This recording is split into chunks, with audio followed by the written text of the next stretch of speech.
Ada yang memang harus dikembalikan, saya juga akan mengembalikan sejumlah yang harus dikembalikan. Berapa jumlah nominalnya berapa? Nominalnya berapa kan? Oh iya, dia tanyakan kan bukan dikembalikan sih sebetulnya. Ini kalau tadi penyidik bilangnya bukan dikembalikan. Kalau dikembalikan kan artinya saya sebagai barang.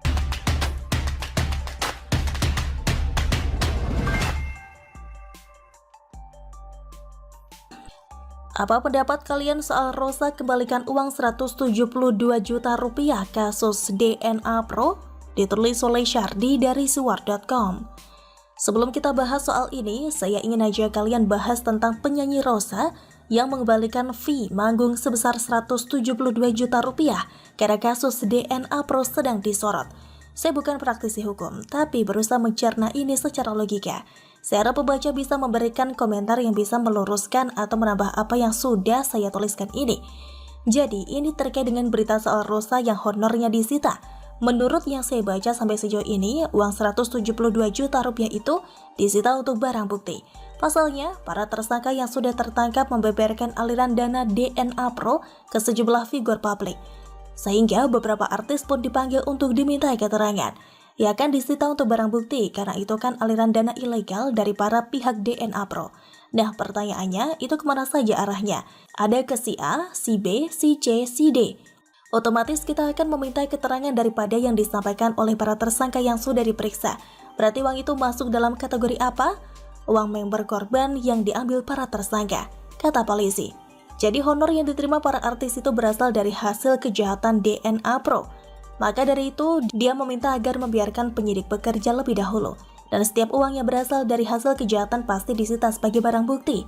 Nantinya nasib uang itu bakal diputuskan oleh pengadilan. Saya sudah baca soal ini berulang kali. Saya juga mencerna maksud polisi menyita uang tersebut. Tapi tidak masuk di akal saya. Saya malah merasa ini aneh dan membingungkan. Wakil Ketua DPR RI Sufmi Dasko Ahmad ikut mengomentari kasus ini. Dia tidak sepakat jika artis seperti Rosa harus mengembalikan uang honor manggung di acara DNA Pro. Tidak bisa dong, pekerja seni ikut menanggung bebannya, dia kan hanya mengisi acara secara profesional, tidak terlibat dalam praktik kejahatannya, kata Dasko. Dia yakin Rosa tidak mengerti apapun terkait investasi bodong DNA Pro. Tidak hanya Rosa artis, tapi artis lain yang tidak ada hubungannya dengan DNA Pro tidak perlu mengembalikan uang hasil keringat mereka. Kalau Rosa harus kembalikan uang tersebut, maka ini bisa melebar kemana-mana. Dan kalau menganut prinsip adil dan tidak pandang bulu, maka siapapun yang menerima uang dari DNA Pro juga harus ikut disita. Kita mulai dari gedung yang disewa atau dibeli DNA Pro. Apakah pemilik gedung atau penjual juga harus ditarik uangnya? Bagaimana dengan biaya operasional seperti tagihan listrik dan air, gaji pegawai, biaya BBM, dan pembelian atau pengeluaran lainnya dengan menggunakan uang dari DNA Pro? Apakah semua mau disita juga? Oke, kita persempit cakupannya. Soal fee manggung dari Rosa, banyak pihak yang terlibat juga. Bagaimana dengan honor MC, honor dari event organizer, duit untuk bayar makanan atau catering, biaya hotel untuk penginapan artis, biaya BBM untuk mobil penjemput artis? Biaya ini biasanya sudah sepaket, masa harus ditarik juga? Kalau Rosa menjadi afiliator atau pernah mempromosikan, masih bisa dimaklumi. Saya yakin mereka tidak tahu kalau DNA Pro bermasalah. Kalau sudah berkasus, mana mungkin mereka mau menerima kontrak kerja kan? Apalagi ada kantor cabangnya, orang biasa pasti berpikir itu legal. Kalau kalian baca komentar dari netizen, jauh lebih sadis dan menohok. Bahkan ada yang bilang kalau honor Rosa disita, maka pajak yang dibayar dari honor tersebut harus disita juga. Bahkan saya baca komentar yang lebih menohok lagi, pajak penghasilan dari honor tersebut masuk ke kas negara, yang dipakai untuk menggaji pegawai pemerintahan, termasuk polisi. Apakah mau ikut disita juga? Ini seperti kejadian korban begal di NTB yang jadi tersangka setelah menghabisi 2 pembegalnya. Dia sempat ditahan tapi polisi dihujat habis-habisan oleh publik, hingga pada akhirnya kasusnya dihentikan dan dia dibebaskan. Meski dibebaskan, publik sudah keburu sinis dan tidak simpatik. Kasus besar yang biasanya disorot masif oleh publik harusnya kepolisian hati-hati menentukan sikap. Bukan hujatan publik yang paling ditakutkan, tapi potensi digoreng oleh oposisi dan kelompok sakit hati. Bagaimana menurut Anda mengenai apa yang dialami Rosa? Silakan luruskan, tambahkan, atau bantah. Bagaimana menurut Anda? Atau CP Eselon 1 pada Kementerian Perdagangan bernama IWW, Direktur Jenderal Perdagangan Luar Negeri, Kementerian Perdagangan, dengan perbuatan tersangka telah menerbitkan secara melawan hukum persetujuan ekspor terkait komoditi, crude palm oil atau CPO, dan produk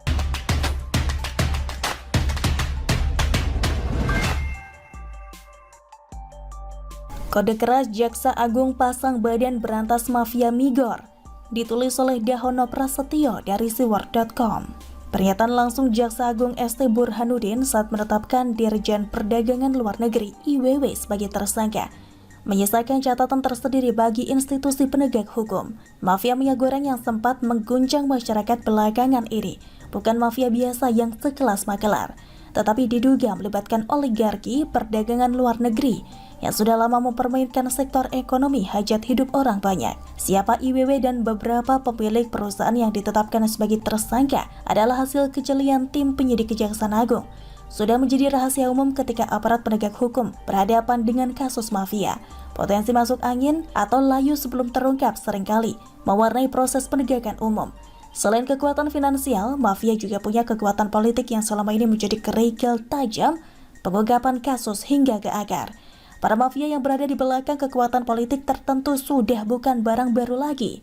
Mereka yang bisa memodifikasi kebijakan dan aturan melalui jalur politik dengan berbagai kompensasinya, kemudian melakukan praktek monopoli melalui celah undang-undang yang sengaja diciptakan untuk melakukan kejahatan ekonomi. Kepolisian, Kejaksaan, dan KPK merupakan institusi penegak hukum berkewajiban utama mengungkap kasus yang merugikan harkat hidup orang banyak, selain kasus-kasus pelanggaran hukum individu lainnya. Tsunami migor yang terjadi tidak bisa dilihat sebatas dari kelangkaan yang disengaja saja, tetapi ada konspirasi besar yang pelindung di bawah kekuatan besar. Keberanian Kejaksaan membuka pintu pengungkapan jaringan mafia minyak goreng tidak lantas selesai menjawab kegeraman banyak pihak. IWW dan beberapa perusahaan swasta menjadi pintu masuk ke dalam lingkaran mafia perdagangan. Catatan, bukan hanya mafia minyak goreng. Bagaimana mungkin sebuah aturan kebijakan Domestic Market Obligation atau DMO dan Domestic Price Obligation atau DPO yang dibuat Kementerian Perdagangan bisa direkayasa untuk diabaikan? Para mafia yang sudah lama bermain di level kebijakan terlalu percaya diri dengan kekuatan politiknya saat mengangkangi kebijakan di depan mata. Apakah kelangkaan minyak goreng kemarin menjadi drakor dramatis yang menguras air mata pemirsa? Benang merah kenyataan tidak bisa berbohong. Di saat harga minyak goreng sedang meroket hingga 60.000 per liter, mendadak ada partai hadir menjual ribuan liter minyak goreng seharga Rp11.500 per liter dengan alasan mereka mensubsidi harga. Mahalnya harga migor bukan karena barang tidak ada. Semua ada tersimpan di gudang penimbunan yang terkunci rapat. Siapapun boleh mengambil dengan syarat membayar harga khusus.